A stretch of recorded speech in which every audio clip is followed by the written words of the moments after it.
They say Black Friday is an event you have to experience at least once in your life. I say it's something you should survive only once and then tell the story like a war veteran. Before I even start, I need suggestions. Honestly, I need strategies because I clearly did everything wrong. 4 days ago, I moved into my new apartment, excited, fresh start, ready to finally be a functioning adult. I had a bed, a fridge, and a Wi-Fi password, which in my book covered the essentials. But reality hit the first morning when I realized I couldn't make toast. I stared at a sad slice of bread on a plate, whispering, "You deserved better." That was the moment I decided I'd have to join the chaos. All I needed were necessities: a toaster, a kettle, an air fryer if I was lucky, some curtains, a lamp, maybe a pan so I didn't have to keep reheating noodles in the pot they came in. Simple, manageable, nothing fancy. And then came the mistake. Oh, Black Friday is this week. Maybe I'll get it all cheaper. Cheaper. Cheaper, but at what cost to my sanity?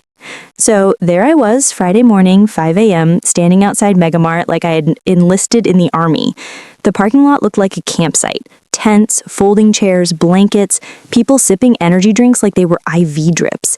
A man next to me, Greg, had an actual checklist and a stopwatch around his neck like he was about to coach a sports team. "Gotta time your aisle runs," he said to me, tightening his sneakers like he was preparing for the Olympics. In front of me, a woman named Cheryl held 3 large coffees, muttering, "I trained for this," like she was going into battle. Meanwhile, me? I had a crumpled shopping list in one hand and a lukewarm latte in the other. My grand plan was walk in, grab toaster, grab kettle, grab curtains, leave. Easy. At 5:59, the air changed. People started buzzing, bouncing, stretching. One man cracked his knuckles like he was about to punch someone. A kid next to me whispered, "This is it, Mom." I felt like I was standing in the middle of a zombie apocalypse movie. At exactly 6 a.m., the doors opened and the crowd surged like a tidal wave. I was still debating whether to tie my shoelace when I got shoved so hard I nearly face-planted into the sliding door. Inside, it was chaos. Not just chaos, biblical chaos. A woman shrieked as she dove into a pile of discounted vacuum cleaners. A teenager screamed, "Yeet!" and skateboarded down the aisle onto a shopping cart. A grandma swung her purse like a medieval weapon to defend her air fryer. And me? I was still trying to grab a cart, but every single one was snatched like it was the last life vest on the Titanic. I lunged toward the cart station, but a tall guy cut in front of me, yanked the cart, and smirked as if he'd won a prize. The second cart I reached for was fused with 20 others, stuck together in some kind of tangled metal sculpture. I pulled, I yanked, I begged, but it wouldn't budge. Finally, I found one abandoned on the side, rusty, squeaky, and with a wheel that didn't turn forward so much as sideways. Perfect. My new child. I gripped the handle and started dragging it. It shrieked louder than a kettle, screeching down the aisle like a dying animal. Heads turned, a kid pointed. "Mom, why is that lady's cart crying?" I pretended not to hear and kept going, dragging it behind me like a misbehaving toddler on a leash. Every 2 steps, it veered left, slamming into shelves, displays, or people. "Sorry," I yelled. "Sorry, it's not me, it's the cart." I had become the villain of the aisle. And this was only the beginning. The cart and I had already established our relationship. It hated me, and I was too stubborn to let it win. Every time I pushed, it screamed. Every time I pulled, it tried to escape. At one point, I swore the cart whispered, "Leave me behind." But I dragged it anyway, wobbling into the electronics section like some tragic hero. And there it was, my first target. Toasters. A mountain of gleaming boxes stacked sky high as if the store wanted to allure people into a gladiator pit. Half the boxes were already gone, shoppers climbing on each other like fire ants. A woman dove headfirst into the pile and popped out holding 2 toasters above her head like trophies. I steeled myself, took a deep breath, and lunged. Just as I wrapped my arms around a box, someone else did too. Our hands touched. I looked up, prepared to hiss like a feral cat, but instead I met eyes with him. Tall, messy hair, a grin that said he wasn't terrified of this crowd, unlike me. He gave me this little nod like, "Go ahead, you need it more." I blinked, speechless. Who gives up a toaster during Black Friday? That's like giving away your parachute mid-plane crash. Unfortunately, romance was cut short by a sharp voice. Are you kidding me, Luke? A girl stormed up, perfectly manicured, clutching a shopping basket like it was a designer purse. She smacked his arm. I told you to grab that toaster before anyone else. Luke, apparently, just smiled and shrugged. She looked like she needed it. Her jaw dropped. You're giving away our toaster to some random girl? Suddenly, I wasn't holding an appliance anymore. I was holding a bomb. The girlfriend's eyes cut to me like daggers. If looks could kill, I'd be lying in the aisle with the Clarence blenders. Before I could explain that I wasn't stealing boyfriends, just trying to toast bread, the girlfriend snatched another toaster box and shoved it at Luke. Here, hold this, and stop flirting in the middle of an apocalypse. I scuttled away, toaster hugged to my chest, cart screeching behind me like a tattletale. From behind, I heard her snap, "Unbelievable," followed by him chuckling, "You're dramatic." Honestly, I kinda liked him already. But I had no time for crushes.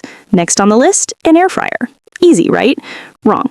I turned the corner and found what could only be described as the Hunger Games arena. People were stacked in a circle around one poor employee who had wheeled out a fresh pallet of shiny air fryers. The moment the shrink wrap came off, bodies flew, screaming, grabbing, arms flailing like octopuses in a fist fight. I tried to be slick, just slide in, snag one, slide out, but of course my cart betrayed me. The wheel squeaked so loud it alerted the whole crowd like I was blowing a war horn. Dozens of heads snapped toward me, eyes narrowing, and I swear someone hissed. The next thing I knew, I was shoved to the outer ring, clutching my squealing cart like a shield. Don't worry, Greg, the stopwatch guy from the line, appeared beside me, sweat pouring down his face. Got a strategy. He sprinted into the fray like he was storming Normandy. 2 seconds later, he flew backward, flat on his back, an air fryer box on his chest like a tombstone. At that point, I had to accept defeat. I backed away, dragging my traitorous cart, whispering, "It's fine. Who needs fried food? Toast is enough. Toast is plenty." Still, I wasn't leaving empty-handed. I turned down a quieter aisle, hoping to recover, maybe find something simple like a kettle. Instead, I found an older woman guarding 3 blenders in her cart like dragon treasure. She narrowed my eyes, patted the boxes, and said, "Don't even think about it, sweetheart." I raised my hands like, "Ma'am, I just want hot water." And that was only hour 1. By the time I hit kitchen appliances, my cart sounded like it was begging for mercy.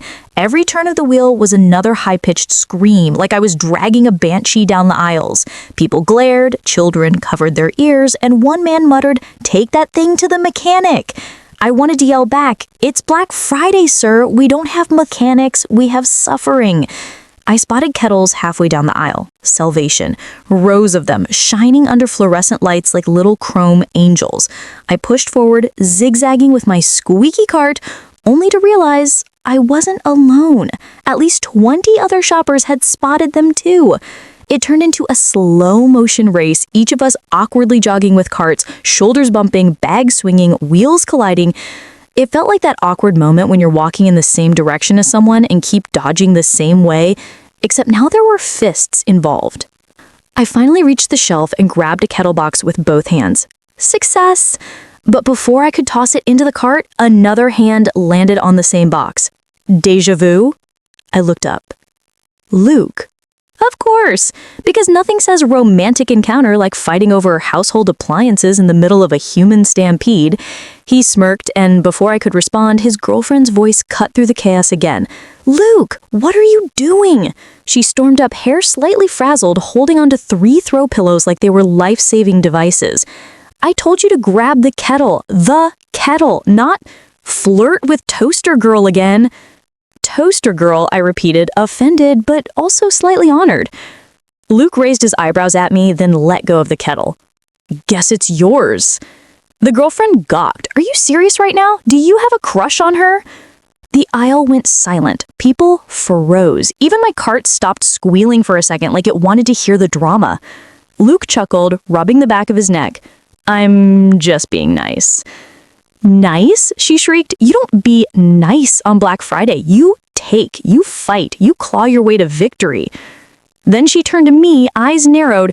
"You think this is cute? You think stealing other people's boyfriends is cute?" "Ma'am," I said, hugging the kettle box to my chest, "I moved into my apartment 4 days ago. I'm surviving on cold noodles and sorrow. I just want to boil water, please." A man at the end of the aisle clapped. Someone whispered, "Let her live." The girlfriend huffed, rolled her eyes so hard I thought they'd get stuck, then stomped away with her pillows, muttering, "Unbelievable." Luke leaned in slightly, voice low. "Don't take it personally. She gets intense." "Oh, really? I hadn't noticed," I deadpanned. He laughed, and then, because apparently the universe likes messing with me, someone barreled past with a tower of lamps, bumped into my cart, and sent it crashing into a pyramid of mixing bowls. Bowls scattered everywhere, clanging like cymbals, shoppers shrieking, a baby crying. I froze, kettle in one hand, toaster in the other, looking like I just committed a felony. Luke grinned. "You've got a talent for chaos." "Excuse me," I said, adjusting my grip on the kettle. "It's the cart. The cart is cursed." He raised his hands like, "Fair enough. Want me to help you drag it?" I stared at him. Help me drag my screaming, demonic cart? This man was either flirting or insane. Honestly, maybe both. Before I could answer, his girlfriend's voice echoed again from 2 aisles over. "Luke, I swear if you don't get back here." He winced. Guess that's my cue. Then he shot me a quick smile, jogged off, and disappeared into the chaos. I stood there for a second, kettle still in my arms, feeling like I just had a scene from a really messed up romantic comedy. Then the cart squealed again, reminding me that this was not, in fact, a love story. It was a survival documentary. So I shoved the kettle into the cart, grabbed my list, and muttered, "Curtains. All I need now are curtains. How hard can that be?" Spoiler, very. Curtains. How hard could it be? Just long pieces of fabric, right? But on Black Friday, apparently curtains were gold bars wrapped in fabric. I rolled my banshee cart down the home decor aisle, mentally preparing myself. The screeching wheel was louder than ever, echoing like a death march. People turned. Some actually moved out of my way as if I was a villain entering a Western saloon. I reached the display and stopped dead. It looked like a feeding frenzy at a Shark Tank. Shoppers clawed at curtain packs, tugging like it was the last lifeboat on Titanic. One woman climbed halfway up the shelf, hanging on it like a koala, screaming, "72-inch length! I need 72-inch length!" Another man held an entire armful of curtains, laughing maniacally as 2 others tried to pry them from him. Someone actually bit someone else. I didn't even know people bit over curtains. I stood there clutching my cart, frozen. Then I whispered, "Okay, just breathe. Get in, get out. No sudden movements." And then, of course, the cart betrayed me. Screech! The aisle went silent. Heads turned toward me. I swear someone hissed.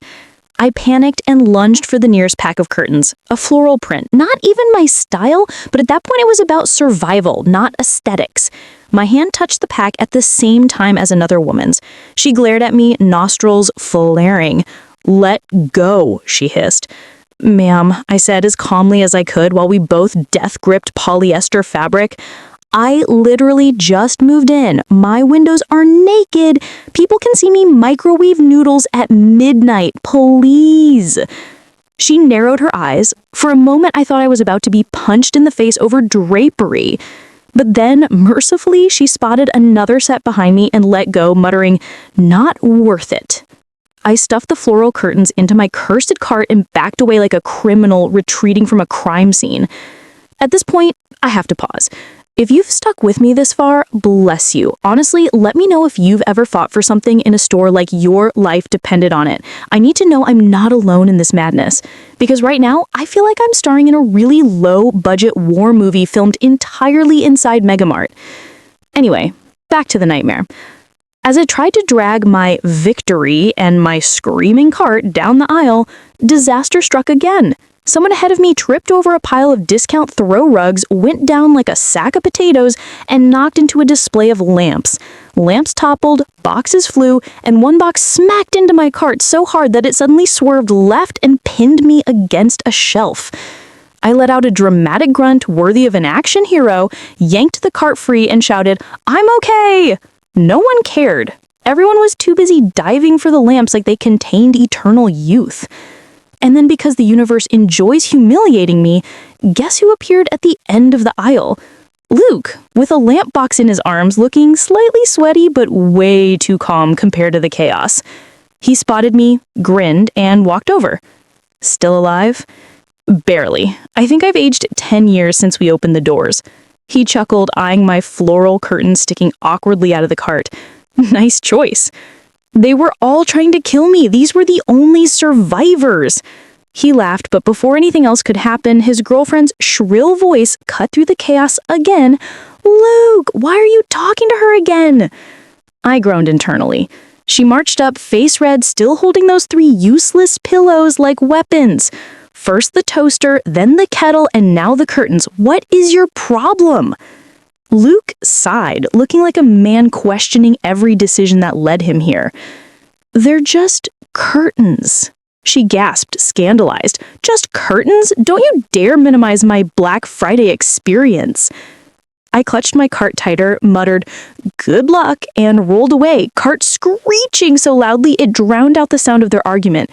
Honestly, maybe the only thing saving me was how obnoxiously loud this cart was. It worked like an accidental smoke bomb. At that moment, I realized something. I had a toaster, a kettle, and now curtains. It wasn't pretty, but I was halfway to survival. I just needed lamps and just maybe an air fryer if the universe felt merciful. Spoiler, the universe did not. I should have known the air fryer section would be the final boss battle. Every aisle had been insane, but this was war. People were already limping past me, clutching air fryers like war trophies, faces flushed, hair sticking up like they'd barely survived. One woman had a Band-Aid on her forehead and still grinned as she hugged her box like it was her firstborn. I turned the corner, dragging my squealing cart, and froze. The pallet of air fryers was in the center of the floor like a glowing shrine, and around it, absolute carnage. Shoppers swarmed, elbows flying, voices raised, one man literally standing on top of the pallet and chucking boxes into the crowd like he was hosting some demented game show. People screamed, dived, fought, caught boxes like footballs. I swear I saw someone tackle their own grandma. I muttered to myself, nope, I can live without fried food, toast, and boiling water forever. It's fine. But then a man with 3 air fryers zoomed past me with his cart, smug grin plastered on his face, and something inside me snapped. No, I wanted one. I deserved one. I'd moved into my apartment 4 days ago, eaten noodles every single night, fought for curtains like a gladiator. I had earned crispy fries, damn it. So I tightened my grip on my cursed cart, lowered my head, and whispered, "For freedom." Then I charged. Instant regret. The cart screeched so loud the whole crowd turned. Dozens of wild-eyed shoppers spotted me, and suddenly I was public enemy number 1. They shoved, screamed, blocked me with their carts. My wheel locked up on a discarded shoe. I tripped and somehow ended up halfway under the pallet, staring at a sea of legs while clutching the bottom corner of an air fryer box. And that's when I heard it. Need a hand? Luke. Of course. Why wouldn't he appear at my lowest moment? He crouched down, grabbed the other side of the box, and gave me this maddeningly calm smile. On 3? I blinked sweat out of my eyes, muttered 3, and together we yanked the box free. I scrambled back onto my feet, triumphant, hugging the air fryer like a newborn baby. For half a second, I thought maybe this was fate. Maybe this was my ridiculous rom-com moment in the middle of chaos. And then, of course, she showed up. Luke, are you serious? His girlfriend stormed in, hair wild, mascara smudged, gripping her cart with a death grip. She jabbed a finger at me. That's her again. Why is she always around? He looked exhausted. She was under the pallet. You're helping her now? She screeched. We don't help people on Black Friday. We conquer. I raised my hands, still clutching the fryer. Ma'am, I'm not trying to steal your man. I'm just trying to make fries in peace. She gasped dramatically. Fries in peace? She turned to him. She's mocking me, Luke. She's mocking our relationship. He pinched the bridge of his nose, clearly wondering if dating was worth this level of insanity. Meanwhile, the crowd was circling again, eyeing the fryer in my arms like vultures. At this point, I have to pause. If you've stayed with me through this madness, let me know, would you risk life and limb for an air fryer? Be honest. Because right now I'm starting to wonder if therapy might be cheaper. Anyway, back to the chaos. The girlfriend lunged for my box. I yanked it back. For a horrifying 2 seconds, we were in full-on tug-of-war, shoppers cheering like it was pay-per-view entertainment. Then Luke finally stepped between us. Enough, he snapped, gently but firmly prying her hands off. She found it. It's hers. Drop it. His girlfriend stared at him like he'd just committed high treason. You're choosing toaster, kettle, curtain girl over me? Over an appliance, he corrected, sighing. Not everything has to be a battle. I didn't wait for the rest. I stuffed the air fryer into my screeching cart, which immediately made a noise like a dying walrus, and bolted. Thank you, I yelled over my shoulder, pushing past a man holding 5 lamps and a woman sobbing over a blender. By some miracle, no one tackled me on the way out of that aisle. I leaned against my cart, panting, hair stuck to my forehead, and realized I had survived. I had a toaster, a kettle, curtains, and now an air fryer. I was officially unstoppable. I thought the worst was over. I had my toaster, my kettle, my floral curtains, and miracle of miracles, my air fryer. All I had to do was make it to checkout. Easy, right? Wrong. Checkout was the final, most cursed level of this game. The moment I turned into the front of the store, my heart sank. Lines. Not regular lines, biblical lines. Endless serpents of carts twisting and looping through aisles like some kind of snake pit. I couldn't even see the registers. They were somewhere beyond the horizon. A man near me muttered, "Been here since dawn. I think my kids have grown up in this line." His daughter, holding a balloon, looked me dead in the eye and whispered, "We live here now." Dragging my banshee cart into place, I quickly realized this wasn't just waiting. This was trench warfare. People guarded their carts like kingdoms. One woman had her husband stationed at the side, literally blocking anyone from cutting. Another family had set up camp chairs, passing around sandwiches like they were tailgating. The couple behind me argued loudly over whether they actually need the 5 waffle makers in their cart. Spoiler, no one needs 5 waffle makers.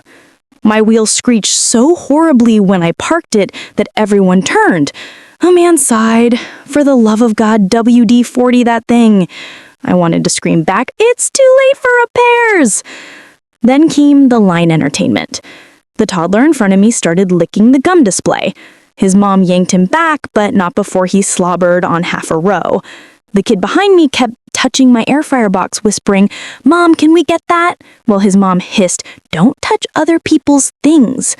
Meanwhile, 2 teenagers next to us started sword fighting with wrapping paper tubes, almost decapitating a cashier. And then, of course, I spotted them again. Luke and his girlfriend, because fate really wanted me to suffer. They were in the next line over, her arms crossed, 3 decorative pillows still in her cart. Seriously, why only pillows? Glaring at him like she was trying to set him on fire with her mind. He looked done. Just done with life. Our eyes met across the chaos. He smirked and mouthed, "Still alive?" I lifted the air fryer a little in response, like I was raising a flag. He chuckled. His girlfriend saw and immediately snapped, "Unbelievable!" The line barely moved. I checked my phone. 17 minutes had passed and we'd advanced maybe 5 feet. People were starting to lose it. A man stormed out of his line, screaming, "I'll just order online," like it was a victory declaration. A woman tried to sneak forward 2 spots, but the person she cut screamed, "Back, witch!" and shoved her cart out of the line. At this point, I realized this wasn't about getting through checkout anymore. This was survival of the fittest. I clutched my toaster, kettle, curtains, and air fryer like they were the crown jewels. The cart squealed in protest, but I ignored it. I'd come too far to quit. If you've made it this far with me, tell me, have you ever been stuck in a line that felt like purgatory? Because right now, I'm convinced time doesn't move in checkout lanes. It's just one eternal loop of candy racks and tabloids screaming about celebrity divorces. Ours, or maybe years later, the registers finally came into view. And that's when I saw it. The impulse buy zone. Candy. Headphones. Those ridiculous mini fans no one needs. And people were fighting over them like it was the Last Supper. A woman actually grabbed a bag of M&Ms out of another woman's hands and yelled, "These were mine!" I watched two grown men almost fist fight over a child phone charger. I stood there, clutching my things, thinking, do I join? Do I risk my life for a Snickers? The answer was no. I'd survived this long, I wasn't going out in the candy aisle. But my cart had other plans. It screeched, veered left, and rammed straight into the gum display, knocking over half of it. Dozens of packs scattered everywhere. People gasped, I froze, and then, as if on cue, a random woman snatched up the fallen gum packs, stuffed them into her cart, and yelled, "Scar!" I dragged my cursed cart back in line, face burning, pretending none of it had happened. Just one more stretch, one more push. I was almost there. Almost free. I swear, the checkout line wasn't a line. It was a serpent. No, scratch that. It was an anaconda that had swallowed the entire store and was now digesting us one shocker at a time. It wrapped around aisles, slithered past electronics, looped by the frozen turkeys, doubled back at the Christmas decorations, and ended somewhere near the gates of hell, also known as the cash registers. The moment I spotted it, my spirit died. You know that feeling when you think you've reached the end of your suffering, only to discover you're actually in the waiting room for another circle of Dante's Inferno? That was me. I dragged my cart behind me like a wounded soldier pulling their shield. The wheels screamed in protest. One wobbled so badly, it felt like I was dragging a shopping cart that had just escaped a demolition derby. Every squeak echoed, each one a cruel reminder that yes, I was still trapped in this war zone called Black Friday. The people in line had already set up like they were at a music festival. Blankets, folding chairs, snacks. One woman had an entire charcuterie board balanced on top of her cart. I wanted to ask if she'd let me nibble on some cheese, but her eyes were wild, and I wasn't willing to risk my life over brie. A dad had pulled out a camping stool and was sipping from a thermos with dead eyes, like a man who hadn't known peace in years. I respected him. I trudged to the back, shoving my curtain rod back into the cart every time it tried to spear me in the shoulder. The toaster box threatened to leap to its death off the bottom rack. "Stay," I hissed, like it was a misbehaving puppy. It stayed, barely. As I got into position, the man in front of me turned around. His cart was stacked so high with TVs, I couldn't see his face until he leaned sideways. He looked sweaty, victorious, and a little deranged. "You're late," he announced like he was the line's official timekeeper. "Guess I missed the ribbon-cutting ceremony," I deadpanned. He blinked. Clearly, sarcasm wasn't his mother tongue. He turned back around without another word. Fine by me. Behind me was a woman I dubbed the air fryer dragon. Her cart contained not one, not two, but 6 air fryers. 6. Nobody needs that many air fryers unless you're running an underground fried food cartel. She glared at anyone who so much as glanced at her hoard. When a brave man walked by and lingered a second too long, she hissed at him. Literally hissed. I turned away quickly. I had no interest in being roasted alive by air fryer dragon's wrath. The line inched forward, and by inched, I mean once every 5 minutes we shuffled half a shoe length. I felt time collapse in on itself. Children grew up in this line, marriages ended, civilizations fell, and then from somewhere down the aisle, I heard yelling. Loud, unmistakable yelling. I craned my neck, and oh, sweet comedy gods, it was Jake and Tasha, the couple I'd witnessed earlier in the kitchen aisle fiasco. Tasha was in full banshee mode. Her voice carried like it had its own megaphone. "I cannot believe you let her take the air fryer, Jake. I told you to grab it." Jake's face was a mix of shame and exhaustion. He tried to whisper, but whispering to Tasha was like trying to put out a house fire with a squirt gun. "Babe, she had her hand on it first. I was just being polite." "Polite?" she screeched. "Polite doesn't exist on Black Friday." People nearby stopped pretending not to listen. Phones came out. A A teenager 2 spots ahead muttered, "This is better than Netflix." And then, as if summoned by the drama gods, Eva appeared. Yes, Eva, Jake's crush, the woman whose hand had touched the air fryer at the exact same time as his earlier.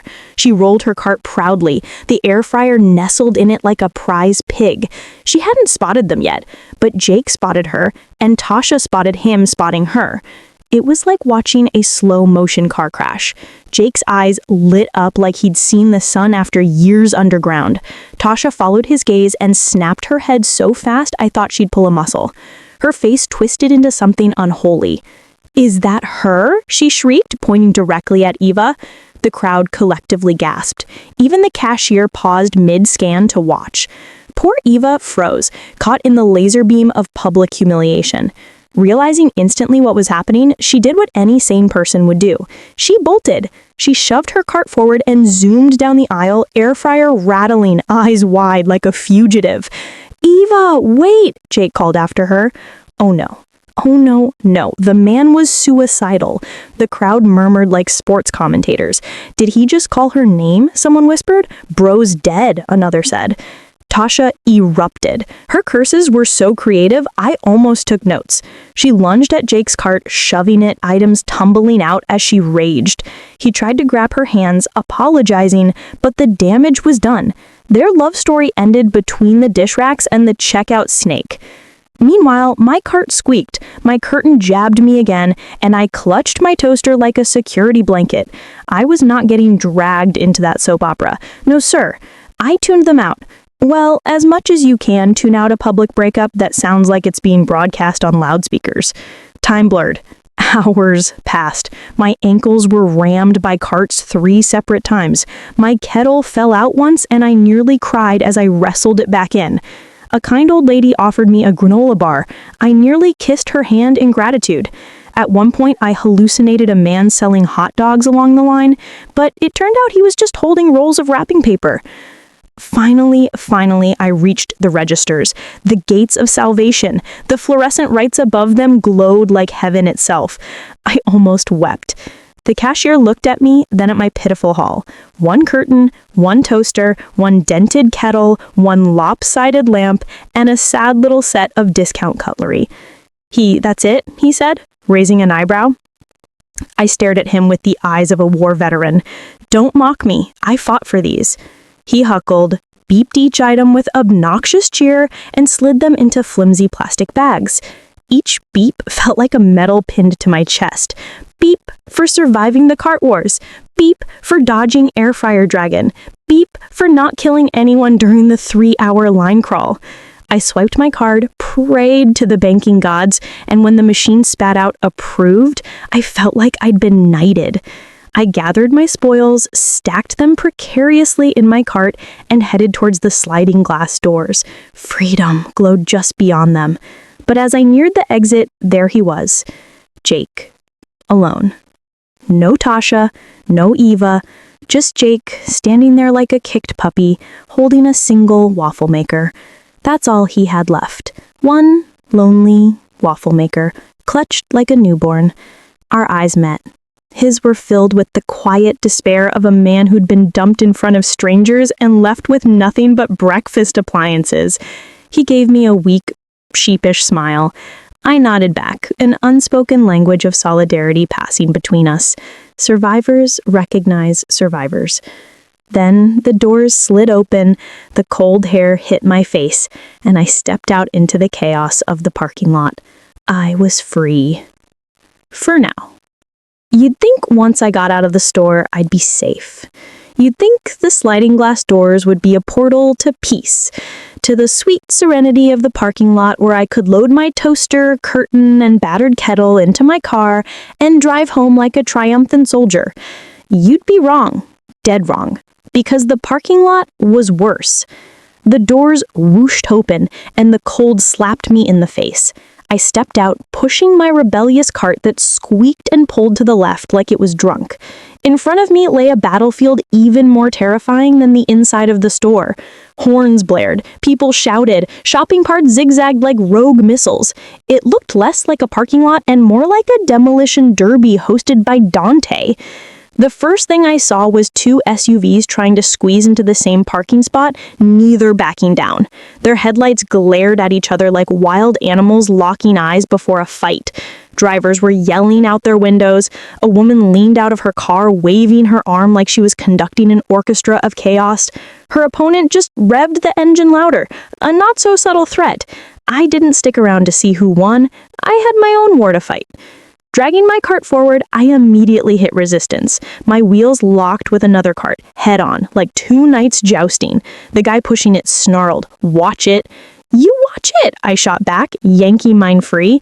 My curtain rod clanged against the cart handle like a sword. For a split second, I considered using it as one. I tried to weave through the maze, but it was like Frogger with shopping carts.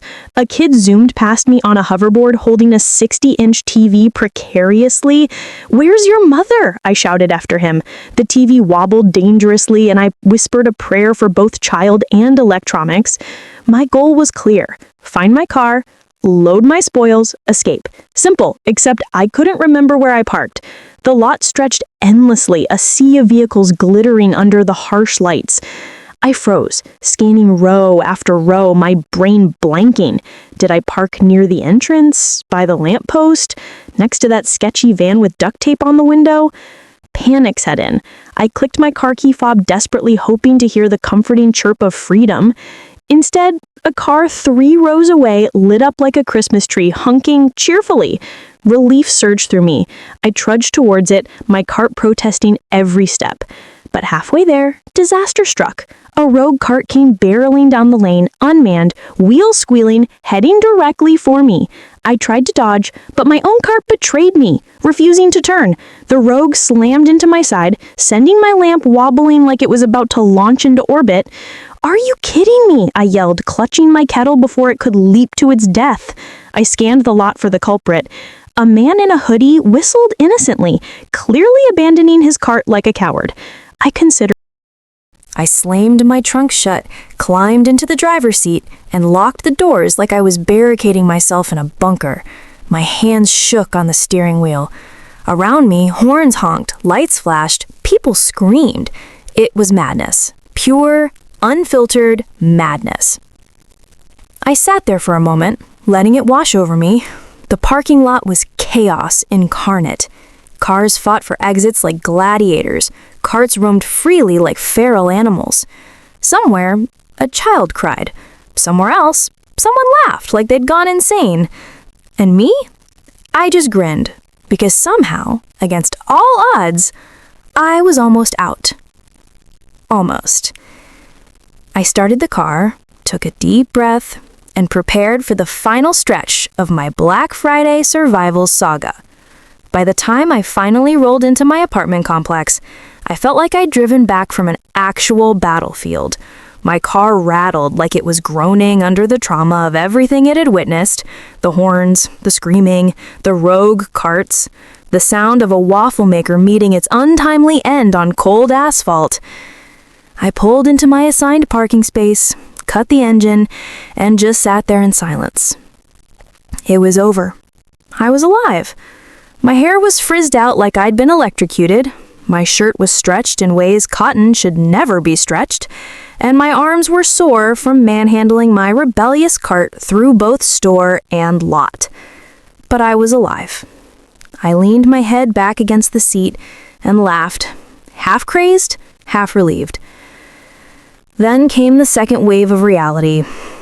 Unloading. My apartment was on the 3rd floor, no elevator, just stairs. And me, with my toaster, my curtain rod, my lamp, my dented kettle, and my discount cutlery. Each item felt like 1,000 pounds.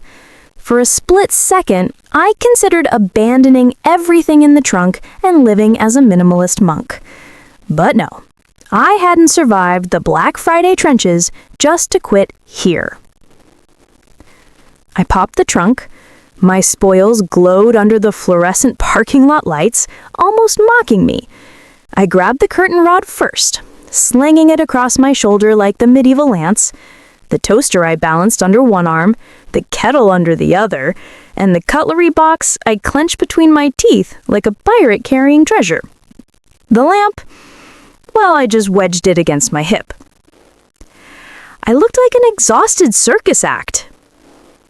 The walk from my car to the stairs was a blur of curses, sweat, and awkward balancing acts.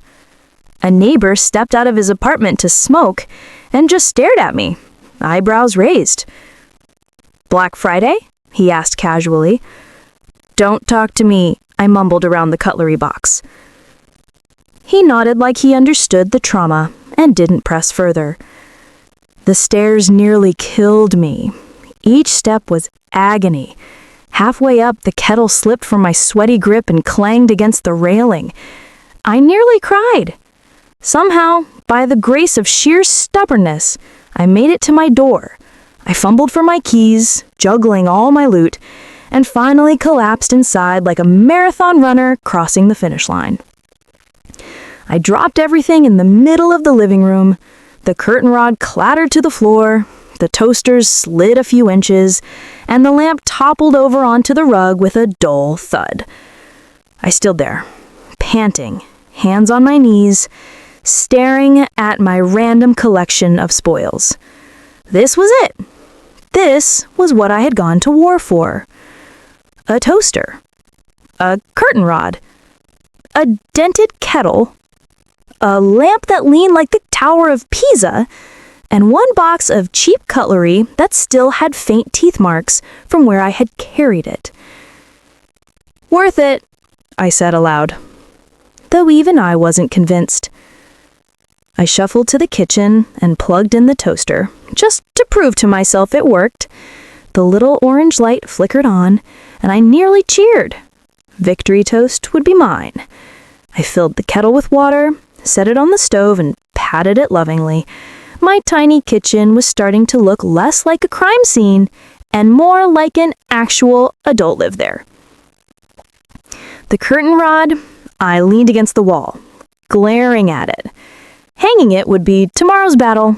I didn't have the strength to wield a screwdriver tonight. The lamp I stuck in the corner, plugged it in, and basked in the warm, uneven glow. Was it crooked? Yes. Did I care? No. Finally, I collapsed on my couch, surrounded by my new treasures. My feet ached. My back screamed. My soul felt lighter, though because I had done it. Against all odds, I had survived my first Black Friday. And now, dear reader, yes you, I have advice. Consider this my public service announcement from someone who has lived through the trenches. Number 1, never, under any circumstances, make eye contact with someone hoarding 6 air fryers. They will destroy you. Number 2, guard your cart like it's your firstborn child. If you let it roll even an inch away, it will betray you and head straight for the nearest luxury vehicle.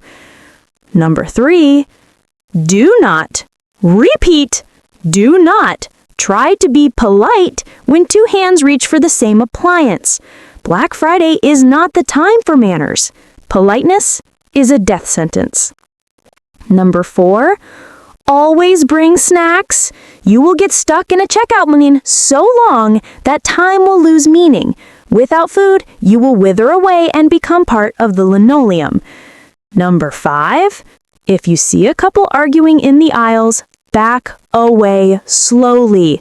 Do not engage, do not linger, do not get caught in the blast radius. Their love will not survive, but you still can. And number 6, order online. Just order online. Trust me. Unless you enjoy bruised ankles, dented kettles, and the sound of a waffle maker flying majestically through the night. I leaned back, sighed, and let myself finally relax. My phone buzzed on the coffee table. A text from my friend popped up. So, how was your first Black Friday? Worth it? I stared at the screen for a long moment, then typed back. I made it out alive. Barely. I have a toaster and a story. What more do you need? I hit send, tossed my phone aside, and closed my eyes. Sleep pulled me under almost instantly, my last conscious thought being that tomorrow morning, I'd Christian my victory with 2 slices of perfectly golden toast. And maybe, just maybe, I dream of a world where Black Friday didn't exist. 1 week later, I walked into my local coffee shop like a normal human being, carrying my tote bag and humming because life was peaceful again. No carts, no flying waffle makers, no couples arguing over blenders. I ordered my latte, turned around, and nearly dropped it when I spotted Jake. Yes, that Jake, the Black Friday battlefield Jake. He was standing in line, awkwardly holding a small gift bag, looking like he'd just been yelled at by the ghost of coupon clippings past. Next to him was not Tasha. Nope, he was alone, which meant either the blender fight was the final straw, or they were on a break. And across the cafe, sitting by the window with her book, was Eva, the crush. She glanced up, caught Jake's eye, and gave him a small smile. Jake froze, like he'd just spotted a rare animal in the wild. My inner narrator cackled. I sipped my latte, leaned back, and thought, well, at least someone else's Black Friday story is just getting started. As for me, my toaster was working beautifully. My curtain was half hung, don't ask why, and my kettle only leaked a little. In other words, a total success. Would I ever go back next year? Absolutely not. Unless they had a 90% off espresso machine, then maybe. And that, dear listeners, is the story of how I survived my very first Black Friday. I went in for a few simple things and came out with bruised ankles, a crooked lamp, and enough material to write a survival guide. If you've ever fought the Black Friday crowd yourself, you know the pain. If you haven't, well, consider this your warning. So tell me, what's the craziest shopping chaos you've ever been caught in? Was it worth it? Or do you wish you'd just stayed home in your pajamas ordering online? Either way, thanks for surviving this madness with me. Until next time, may your carts roll straight, your discounts be real, and your appliances actually work.